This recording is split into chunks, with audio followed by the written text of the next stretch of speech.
Muy buenas tardes, hermanos.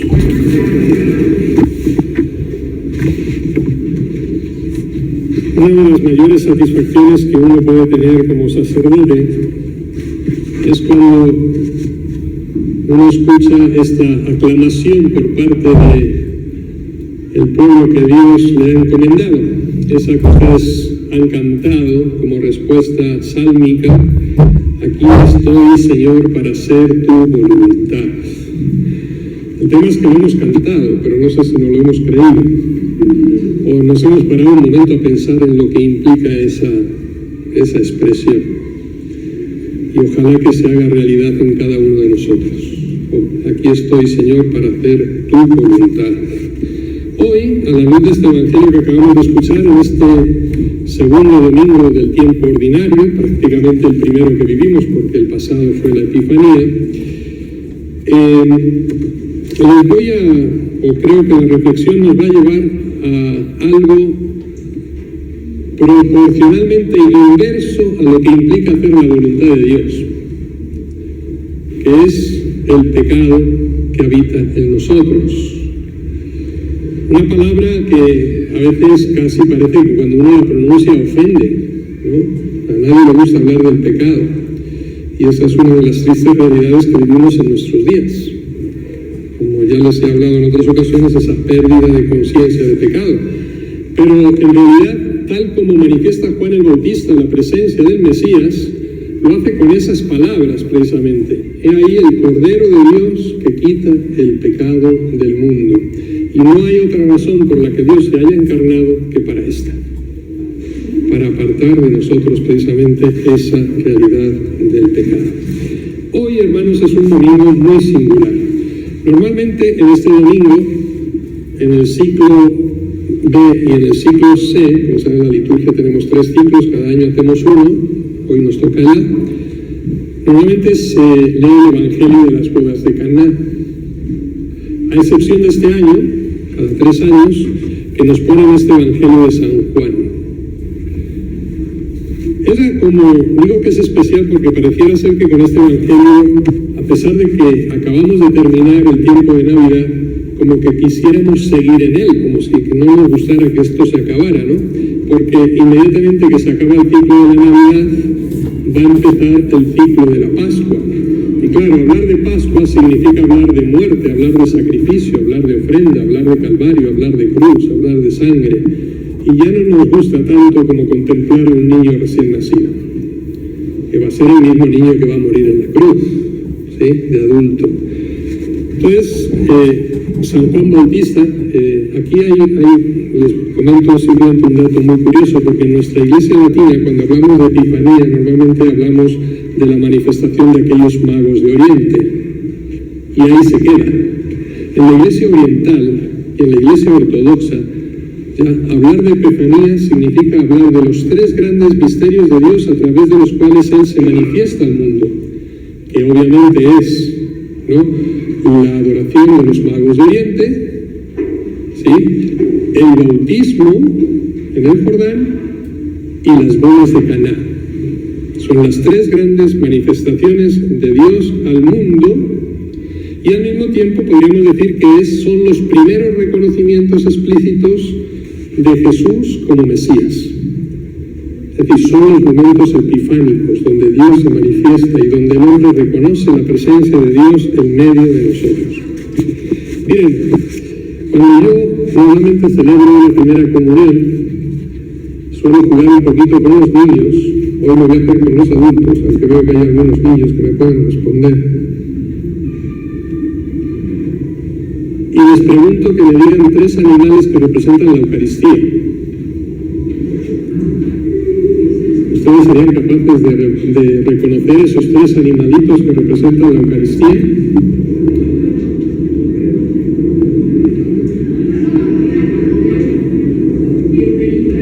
El pelícano, ese se les queda grabado.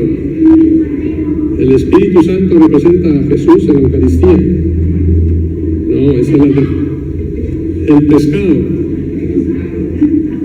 otro de mis feligreses antiguos, ¿ves? Yo veo aquí los de Coajimalpa que me conocen, ahí el cordero, el pescado y el pelícano. Muy bien. Cordero, pescado y pelícano. Uno de tierra, uno de agua y uno de aire. La cuestión ahora es ¿por qué? ¿Qué es lo que representa cada uno de esos animales? Vamos a hablar con mucho detalle del cordero, porque es lo que presenta hoy la imagen del Evangelio, y ahí el Cordero de Dios que quita el pecado del mundo. Pero antes de entrar en el cordero, ¿por qué el pescado? Simplemente así rápido, ¿por qué el pescado y por qué el pelícano? El pescado, ¿ya? En la lengua común que se hablaba en los tiempos de Jesús, que era el griego, se dice ikphis. Son 5 letras que forman un acróstico, si lo ponemos en vertical, de la cual salen 5 palabras que representaban la fe de aquella primera comunidad cristiana, que era Jesús, Cristo, único Dios Salvador. ¿Sí? Y era el emblema que usaban los primeros cristianos precisamente para ubicar el lugar en el que se iba a celebrar la Eucaristía. Los romanos perseguían a los cristianos a muerte, entonces ellos se tenían que esconder. Recuerden las catacumbas de Roma, ¿no? Los cementerios, las cuevas, las casas particulares donde se juntaba la comunidad para celebrar el misterio de la Pascua.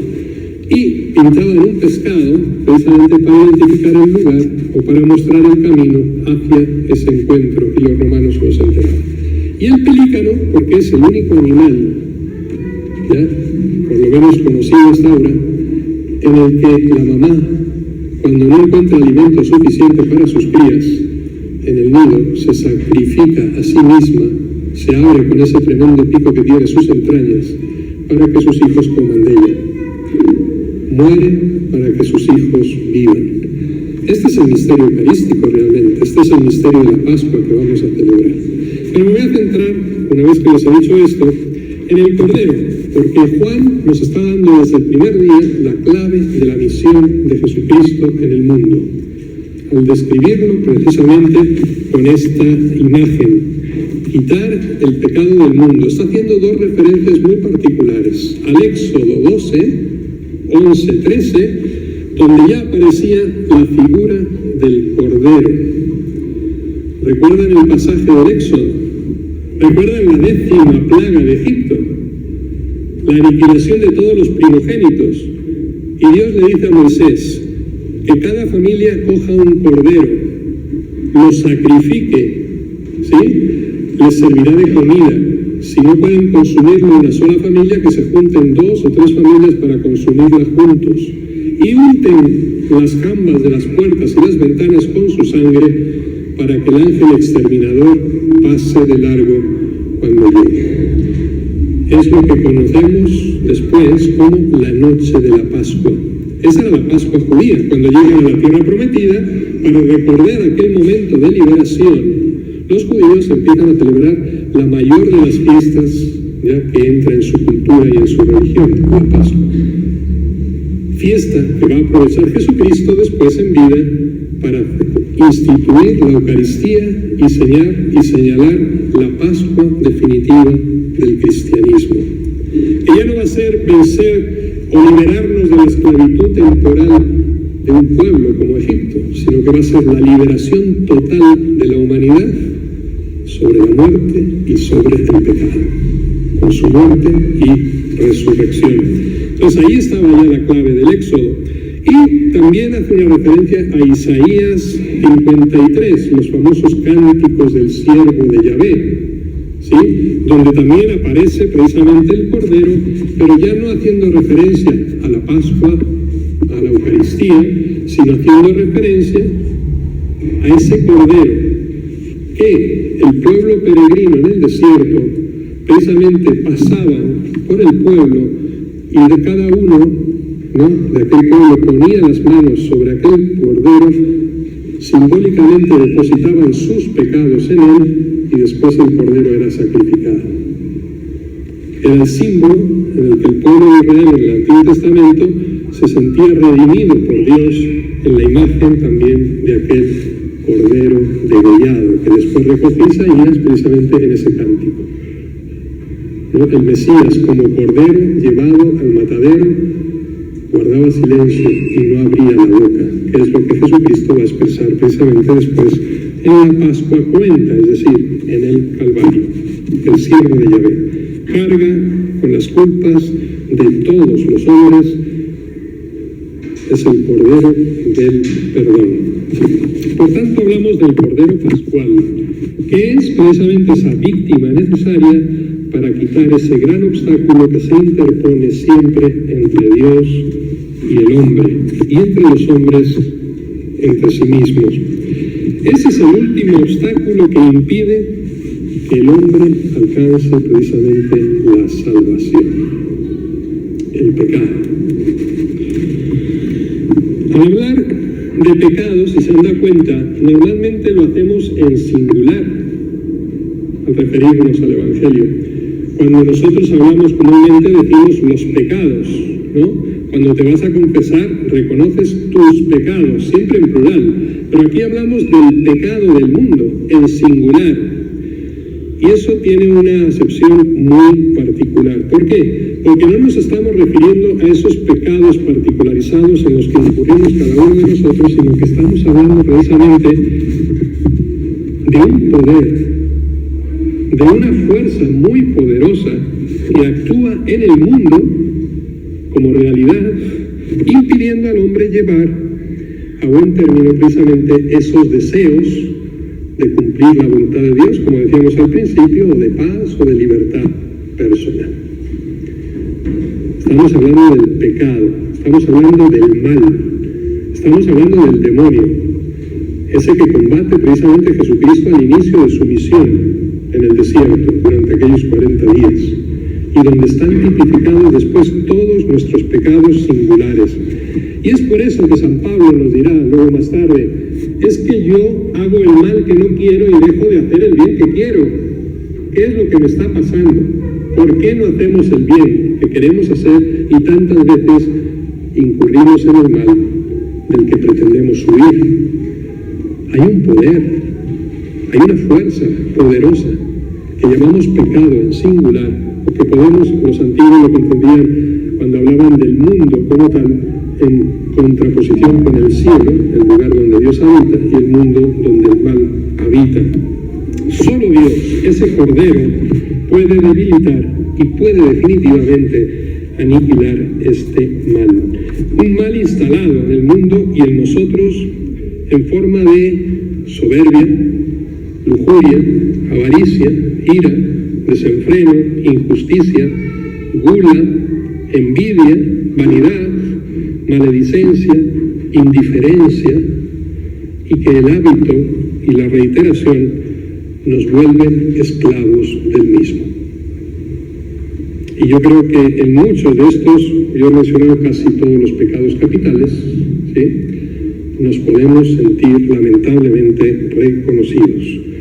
Terminamos haciendo el mal que no queremos. Pues bien, solo Dios, como nos dice San Juan hoy, puede librarnos de esa fuerza a través de su Espíritu. Si permitimos que su Espíritu descienda sobre nosotros como descendió sobre él en el Jordán. Y ahí inicia verdaderamente la historia cristiana. El Cordero de Dios quita el pecado del mundo. ¿Cómo? Dejándose aniquilar, dejándose matar, ofreciéndose en sacrificio, celebrando la Pascua. Pero también, y es importante que tengamos en cuenta esto, implicándonos a nosotros en esa lucha. No basta decir, bueno, Dios nos va a salvar. Bueno, Dios te va a salvar si te deja salvar. ¿Sí? Dios no puede hacerlo todo por ti, precisamente porque nos ha hecho libres. Y va a depender de nuestra libertad. Nos implica precisamente en este proceso, porque el pecado no está solo en el mundo de manera genérica, como ajena a nosotros, sino que está en nosotros y exige empeñar nuestra libertad para liberarnos. Esta es la clave de interpretación perfecta. Dios nos hace libres, libres para luchar contra el pecado o libres para permanecer en él. Dios nos hace libres para romper nuestras cadenas o libres para seguir amarrados a ellas.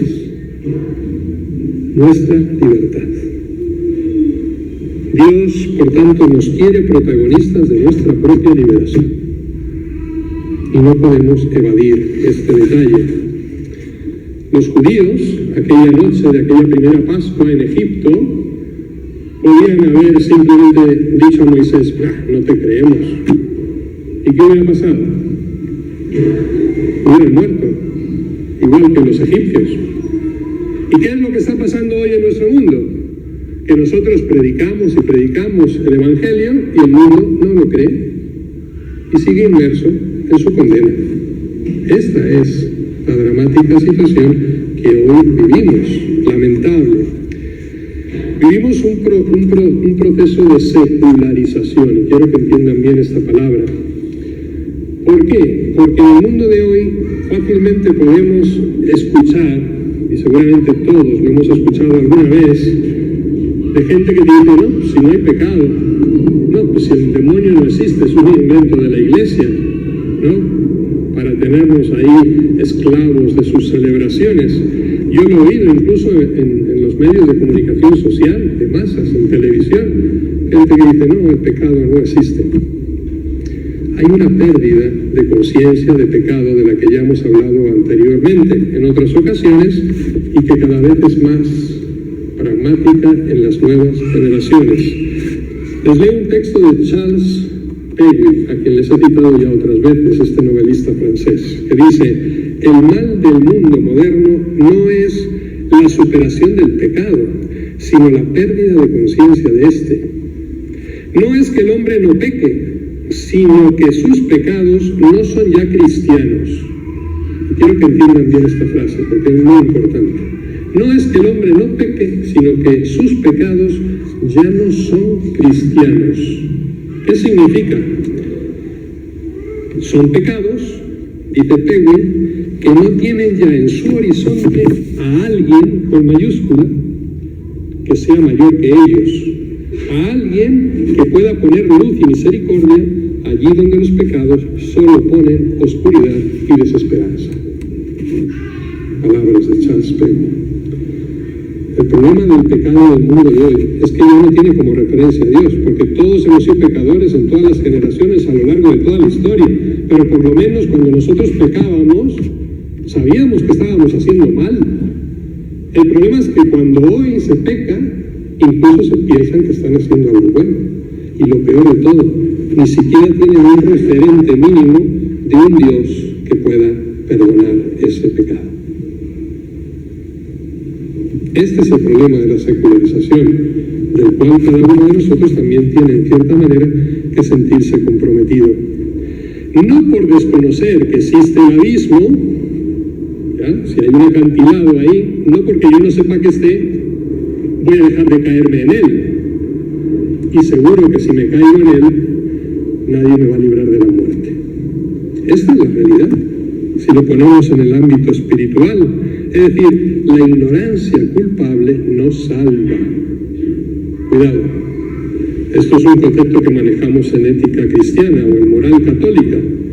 La ignorancia hay muchos tipos. Cuando la ignorancia, ¿sí?, no es culpable, sí te salvas. Antes se decía, fuera de la iglesia no hay salvación. Claro que hay salvación, siempre que seas fiel a tus principios de vida, en la religión que tú profeses. Es decir, los principios de bien, de verdad, de belleza, que son los absolutos de Dios.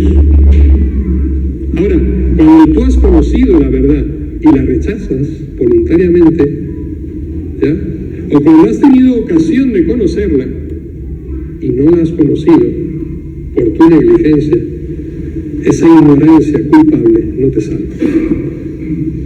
porque eres culpable de ella. En un mundo cristiano, se supone que en una sociedad y en una cultura cristiana como la nuestra, no podemos excusarnos ante Dios. Por eso es más fácil que el lejano se salve. Por eso Jesús dijo: vendrán muchos de oriente y occidente, ¿ya?, y serán los primeros en el reino de los cielos. Los últimos serán los primeros. Por esta razón, porque ellos no tuvieron la oportunidad de conocer la verdad y seguirla. Nosotros sí, y la hemos rechazado. Cuidado con esa ignorancia. Hoy la sociedad, por tanto, está cegada. Yo les decía, creo que en el último domingo antes de la Navidad, les hablaba de la ataraxia, de la anestesia y de la eutanasia, ¿verdad? Cómo cómo esa imperturbabilidad, ese estado de tranquilidad supina nos lleva a una insensibilidad ante el mal y en consecuencia después a una muerte necesaria. Esta es la realidad espiritual que vive hoy nuestra sociedad, que no solamente niega el pecado, sino que incluso se complace en él. Esa es la diferencia con nuestras generaciones. E incluso hoy el mal se presume. Qué triste es esto. Y están confundidas las generaciones que nacen ya en esa confusión. ¿Sí? Están en el error. Perdónenme por la ironía que voy a expresar ahora, quizá no es el lugar más apropiado, pero creo que nos sirve de ejemplo. Aparte de que el humor siempre es bueno, ¿no? Espero no ofender a nadie. Cuando a veces vemos a una chica bonita, le decimos está de pecado. O sea, queremos ver el bien en el mal, en el pecado. Cuidado con las expresiones. Es como ese chiste tan grosero del sacerdote que está repartiendo la comunión y está diciendo el cuerpo de Cristo, el cuerpo de Cristo, el cuerpo de Cristo, y cuando se te presenta la fulana delante, ¿no?, majestuosa, dice Cristo, ¿qué cuerpo? ¿No? O sea, claro, o sea, tenemos sentidos y todos tenemos que vivirlos, pero hay que acomodarlos al bien. El problema es cuando incluso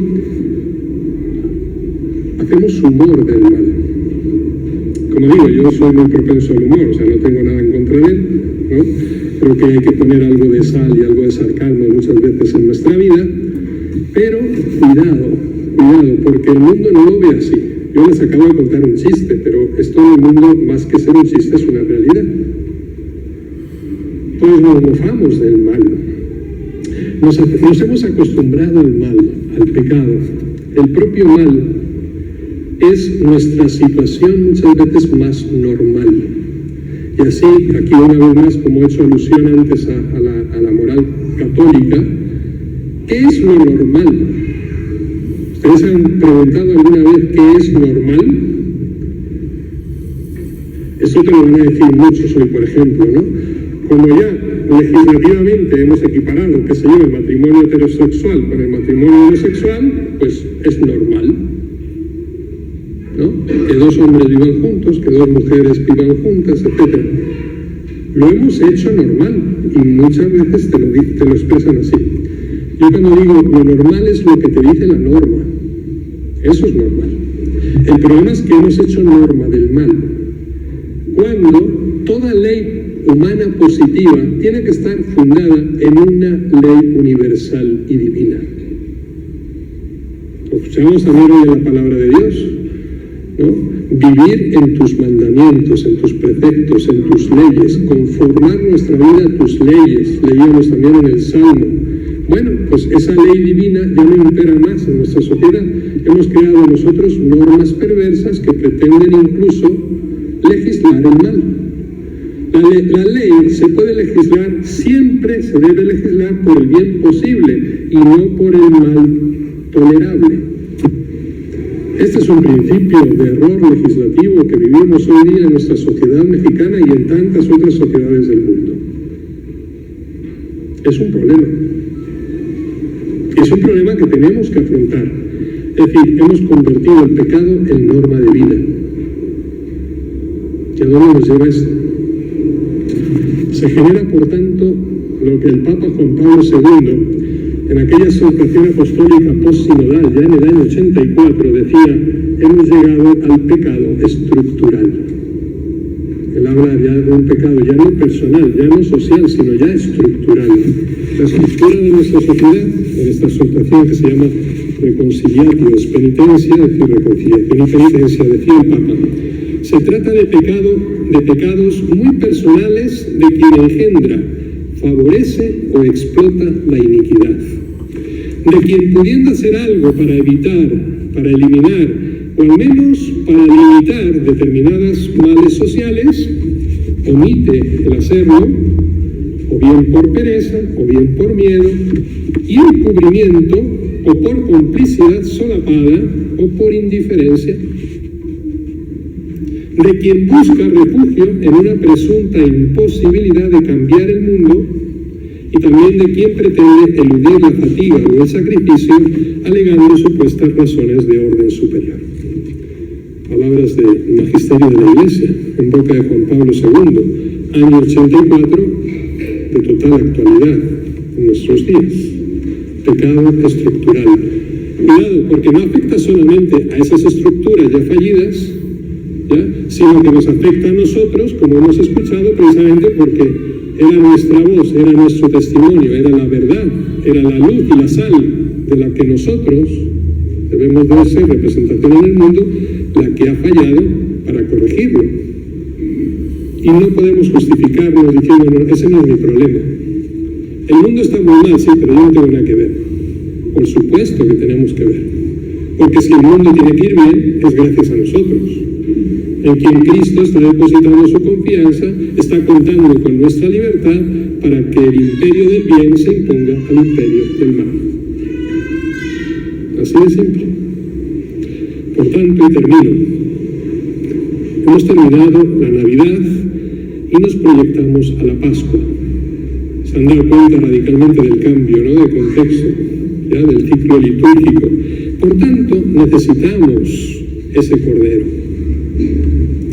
Necesitamos al Cordero de Dios, ¿no?, más que el pueblo judío en Egipto, porque estamos peor que los judíos en Egipto.